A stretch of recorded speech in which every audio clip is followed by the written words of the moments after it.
Welcome to the first episode of Dallas History, Socialites Edition. Today we're having coffee with Anna, a UTA history student who has compiled research on one of Dallas, Texas's most elite philanthropists, Nancy B. Hamon. Welcome to our show, Anna. Thanks, Abby. I'm glad to be here. So tell us, what led you to choose Nancy B. Hamon for your research project? Well, I became interested in Nancy B. Hamon when I learned of her connection to the Dallas Museum of Art.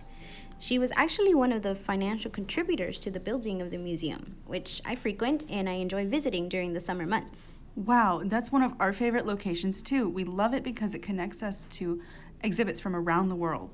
I agree. As a young adult, Nancy had a love for the arts. She enjoyed fashion design, sketching, and she also loved to dance. Wow, tell us more about her early life.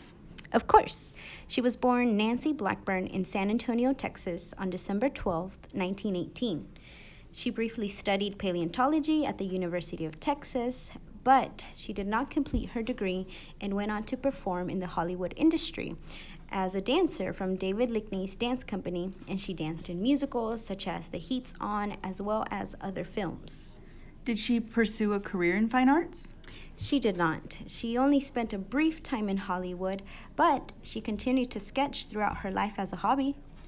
I understand she went on to marry oilman Jake L. Hamon here in Dallas? Yes.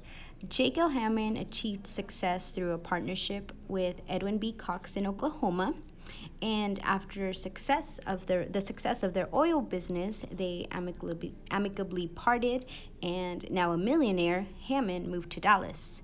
And before his marriage to Nancy, he wrote to Nancy's mother, Estelle Blackburn, and he shared a story with her that he and Nancy attended a party the night before, but he cautiously added they got home early enough, and he also gave his word to Mrs. Blackburn that he would make her daughter a good husband. And in March of 1949, Jake and Nancy Hamon each entered their second marriage and had one son together, Jay Hamon. Wow, they both enjoyed parties, huh? Definitely. Nancy was known for her lavish parties during the 50s and 60s. She created scrapbooks of these parties, which are separated by party theme. One of her parties was a silent movie party where her guest list included musician Louis Armstrong. All of her guests were wearing grand costumes. There were exotic animals such as leopards in attendance. So you can only imagine how grand they were. And one of her more famous events was the Sea Goddess Cruise, which was an invitation to 100 of her closest friends to sail the Mediterranean. How awesome is that? That is very awesome. She truly believed in living in the moment, didn't she? She did. She loved entertaining guests and hosting lavish parties just to celebrate life. But Mrs. Hamon's generosity went beyond her inner circle. Are you speaking of her philanthropy work? Yes. After she lost her son Jay in 1984, her husband Jake passed away the following year. But instead of being stuck in grief, she established the Hamon Charitable Foundation in 1997.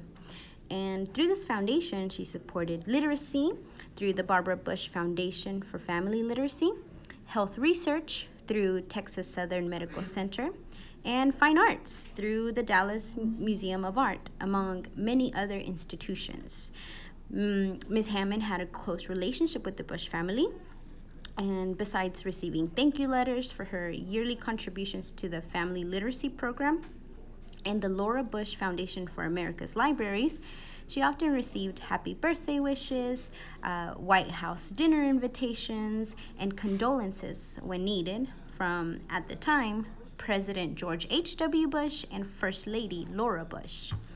And she was actually one of their greatest financial supporters in both George H.W. Bush and George W. Bush's presidential and re-election campaigns. Often, each of these presidents and first ladies would send her campaign updates and thank you letters, and they would like to meet with her next time they were in town. Wow, what other contributions were made through the Hamon Foundation? the list is so long, but here are a few highlights from the Dallas-Fort Worth area. Mrs. Hamon donated over $25 million to the University of Texas at Southwestern Medical Center to help create student research centers, as well as establish career center institutes.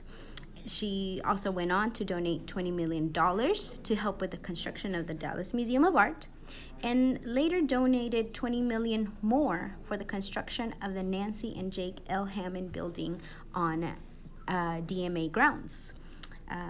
Institutions such as the Winspear Opera House, Booker T. Washington School for Performing Arts, the Dallas Zoo, and many other fine arts and education institutions in the Dallas Metroplex received millions of dollars on behalf of the Hamon Foundation. I think it's interesting that Nancy Hamon famously said she wanted her last check to bounce. She didn't care about her money. She'd rather invest her wealth in the arts and in people than have a cent to her name. That is amazing. It is clear that her contributions helped grow and preserve the Dallas art scene, encourage students in the healthcare industry, and improve literacy in the public education system. Where can listeners learn more about Miss Hamon? Definitely. Her establishment of the Hamon Foundation helped enhance the Hamon legacy. Upon her death in the summer of 2011, her estate selected and donated some of her scrapbooks, personal correspondence, photographs, and even some of her recipes to Southern Methodist University right here in the Dallas area. These archives are accessible at the Hamon Arts Library, and viewers can enjoy displays of her fashion design sketches in the halls of the library. The Jerry Bywater Special Collection also holds her personal correspondence between her and her mother before she was about to marry her husband Jake, correspondence between her and the first ladies, several of the first ladies of the United States, and her scrapbooks hold hundreds of photographs from her parties, from her events, with her friends, with their costumes, and they share a little bit of how she was like as a Dallas socialite. But I think that the wonderful thing about living in Dallas is that you can go to the Dallas Museum of Art, you can go to the Opera House, and you can even go to the zoo and encounter Nancy B. Hamon's legacy. Wow, she was very generous. So many times we are unaware of the richness that makes up our own hometown, and we are glad you introduced us to Nancy Hamon's legacy and our listeners. Thank you. Thank you. I'm glad to have shared her legacy. We are surrounded by so many institutions that we value, but we may not know the history of it, and I'm glad to have shared Nancy B. Hamon with you today. Thank you for having me. Thank you.